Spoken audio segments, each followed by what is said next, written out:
여러분 안녕하세요, 블랙입니다. 최근 들어 전 세계 증시가 일제히 오르고 있습니다. 이른바 산타랠리가 펼쳐지고 있습니다. 미국의 대표 지수 나스닥 지수는 어느덧 신고가를 경신하고 있고요. 한국의 코스피 지수는 52주 신고가까진 아니지만 그래도 2600포인트 위로 올라오면서 나름 강세를 보이고 있습니다. 전 세계 증시가 이렇게 오른 배경 중 하나로는 미 연준의 금리 인하에 대한 기대감이 커지면서 미국 화폐인 달러의 가치를 나타내는 달러 인덱스가 100까지 떨어진 데 있습니다. 달러 인덱스는 올해 10월 초에 고점을 형성하고 그 이후 지속적으로 떨어지고 있습니다. 그러면서 이와 함께 증시는 2달 정도 지속적인 반등을 보여주고 있죠. 일반적으로 달러는 안전자산으로 분류가 됩니다. 사람들이 안전자산인 달러에서 돈을 빼서 위험자산인 주식으로 옮겨가고 있다, 이렇게 생각하시면 될 것 같습니다. 그래서 제가 달러가 떨어질 경우에 전 세계 증시가 어떻게 움직여 왔었는지 이것을 간단히 체크해 드리겠습니다. 파란색은 미국의 달러 인덱스이고요.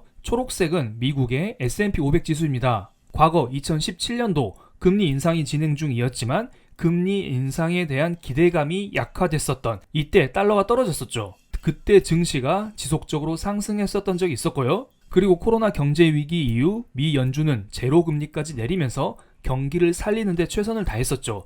이때 미국의 증시 역시 V자로 상승했었던 그러한 적이 있었습니다. 불과 2, 3년 전의 일이죠. 다들 기억하시죠? 이때 저도 한창 유튜브를 했었기 때문에 여러분과 함께 숨쉬고 호흡하고 정말 재밌는 순간이었는데요. 그리고 지금은 그때 이후 제2의 불장이 펼쳐지고 있습니다. 지금도 보시면 파란색으로 표기된 달러가 떨어지면서 이와 반대로 증시가 불타오르는 것을 알 수가 있습니다. 미국 증시뿐만 아니에요. 한국 증시도 마찬가지입니다. 2017년 하늘색으로 표기된 달러가 떨어지는 구간에 파란색으로 표기된 코스피 지수가 V자 급등을 보여줬었고요. 2020년 코로나 경제 위기 때 달러가 떨어지자 코스피는 사상 최고치를 경신하기도 했었습니다. 물론 지금도 달러 하락과 함께 증시가 잘 오르고 있지만 신고가로 가기에는 아직은 힘에 부칩니다. 그만큼 한국은 미국에 비해서 상대적으로 경제 상황이 좋지 않기 때문이라고 보시면 됩니다. 어쨌든 지금은 달러 약세, 상대적인 원화 강세가 나오면서 원달러 환율이 떨어지고 있습니다. 그래서 원달러 환율 추가 하락에 베팅하는 사람이 점점 늘어나고 있어요.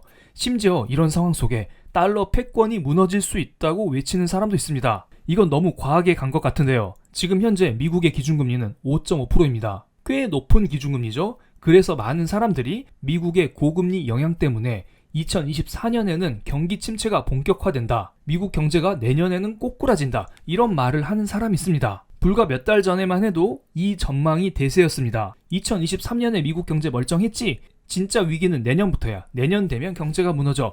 이러한 논리가 한때 유행했었죠. 그런데 11월 달에 파월이 금리 동결을 시사하고 12월 달에는 금리 인하도 언급했죠. 그러면서 경제 위기 이야기가 쏙 들어갔습니다. 여러분, 이분 기억하시나요? 세인트루이스 연은 총재를 15년간 했었던 블러드 연은 총재입니다. 이분이 지금까지 매번 금리 인상을 외치면서 증시를 폭락시켜 왔었는데요. 이분 정말 밉죠? 그런데 지나고 보면 이분 말이 다 맞았습니다.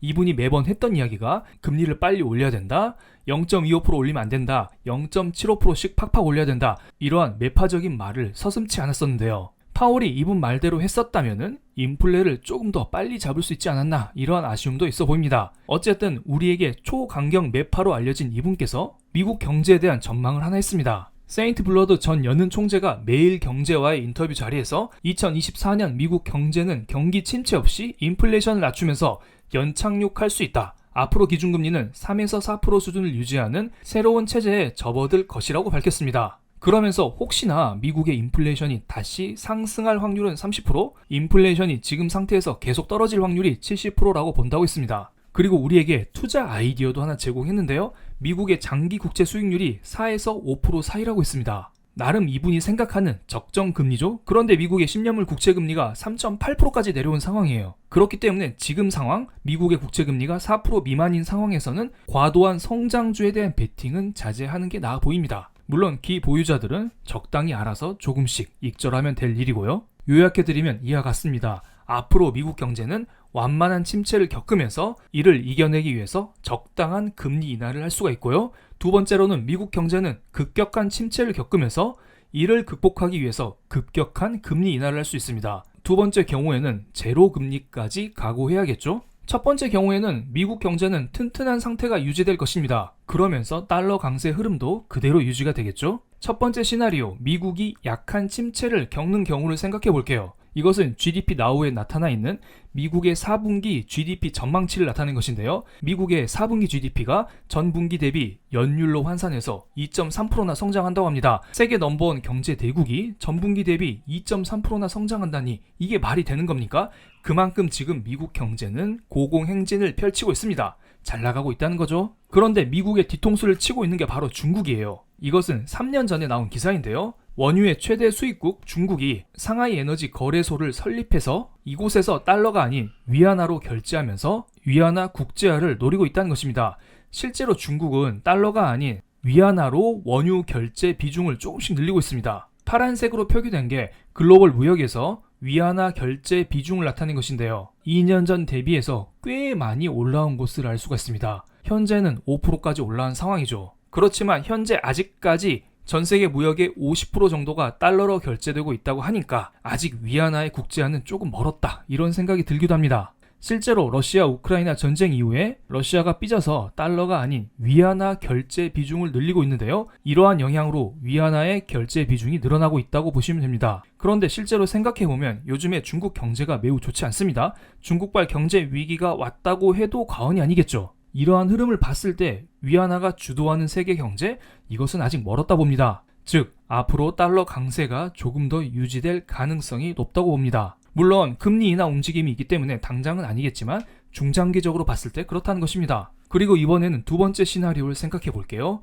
미국에서 급격한 침체가 오고 이와 함께 연준에서 급격한 금리 인하를 할 수가 있습니다. 그렇다면 안전자산으로 분류된 달러가 위기를 맞이해서 반짝 강세를 보일 수가 있습니다. 그리고 나서 금리 인하와 함께 달러 약세가 나올 것이고요. 이와 함께 미국 경제가 회복된다면 달러는 다시 반등할 수가 있습니다. 제가 조금 더 자세히 설명을 드리겠습니다. 이것은 최근 4년 동안의 달러 인덱스 차트 흐름인데요. 2020년 코로나 경제 위기가 터지자 안전자산에 대한 수요가 몰리면서 달러가 이런 식으로 반짝 강세를 보였고요. 그 이후 연준에서 기준금리를 0%까지 낮추고 양적 완화를 실시하자 달러 인덱스가 이런 식으로 쑥 떨어지는 모습이 나왔습니다. 하지만 시중에 풀린 달러를 기반으로 미국이 경제 성장을 이룩하자 달러 인덱스는 다시 이렇게 올라가는 모습이 나왔습니다. 정리를 해드리겠습니다. 완만한 침체가 와도 달러는 상승하고요. 급격한 침체가 와도 달러는 상승합니다. 그리고 요즘에 내년에 경제 위기가 온다는 말들이 많죠? 이러한 경우를 대비해서 보험적으로 달러를 들고 있다면 혹시나 위기 상황이 터졌을 때 달러의 반짝 강세가 나왔을 때 그때 달러를 매도해도 충분히 수익을 거둘 수는 있을 것으로 보입니다. 물론 제가 이런 말을 드린다고 해서 무조건 경제 위기가 온다 이런 것은 아니고요. 제가 드리고 싶은 이야기는 어떠한 상황이 오든 달러 강세는 유지가 된다 이것입니다. 그래서 달러에 대해서 완벽하게 다룬 책이 한 권 있습니다. 나는 당신이 달러 투자를 시작했으면 좋겠습니다. 저도 이 책을 보고 감동 먹었습니다. 정말 책이 쉽게 쓰여 있더라고요. 저자인 황호봉님은 글로벌 투자 전문 펀드 매니저로서 실제로 여러 가지 상품을 직접 운용을 해보신 분입니다. 그러면서 다양한 경험을 기반으로 이 책을 저술을 했는데요. 책을 읽으면 읽을수록 저자의 깊이가 느껴지고 또한 이것을 아주 쉽게 풀어쓴 저자분의 스토리텔링 능력까지 알아볼 수가 있었습니다. 그만큼 쉽고 전문적인 책이라는 것이죠.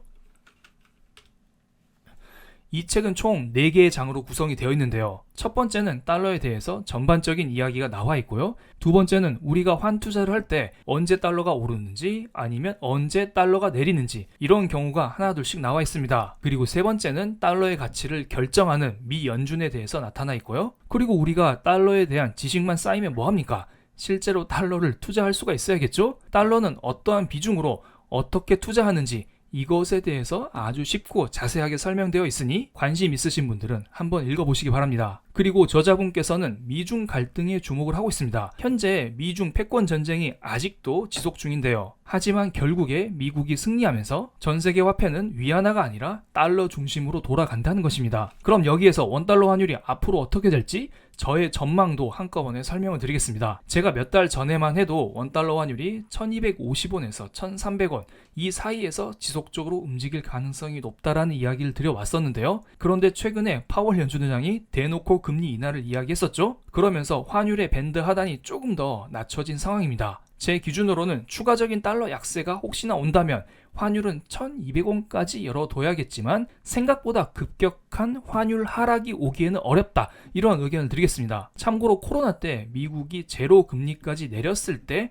환율이 1250원에서 1100원까지 떨어졌었던 기억이 납니다. 환율 기준으로 15% 정도 떨어진 것인데요. 지금 이미 환율이 단기 고점 대비 5% 정도 떨어졌기 때문에 만약에 약한 침체가 온다고 하면 1250원, 혹시나 강한 침체가 온다면 환율의 상승 이후 1200원 이 정도까지 조정은 열어둬야 될 것 같습니다. 물론 이것은 저의 개인적인 생각이기 때문에 참고로만 봐주시기 바랍니다. 그리고 지금은 금리 인하에 대한 기대감이 커져가는 구간이기 때문에 환율이 반등하기는 좀 어려운 상황입니다. 그렇기 때문에 지금은 환율이 떨어질 때마다 달러를 원하는 만큼 분할로 잡아가는 전략이 낫다고 봅니다. 참고로 달러를 매수하는 방법은 이 책의 4번째 장에 나와 있으니 참고해 주시면 감사하겠습니다. 마지막으로 화폐의 경쟁력은 국가의 경제 성장률에 달려있는데요. 최근에 10월 달에 나온 IMF의 세계 경제 전망 보고서에 따르면 미국은 7월 전망치 대비 경제 성장률을 전반적으로 상향 조정시켰습니다. 그에 비해서 라이벌이라고 할 수 있는 유럽과 중국의 경제 성장률 전망치는 7월 대비 하향 조정시켰습니다. 올해와 내년 경제 성장률 모두를 말이죠. 추세적으로 봤을 때 미국은 점점 더 커져가고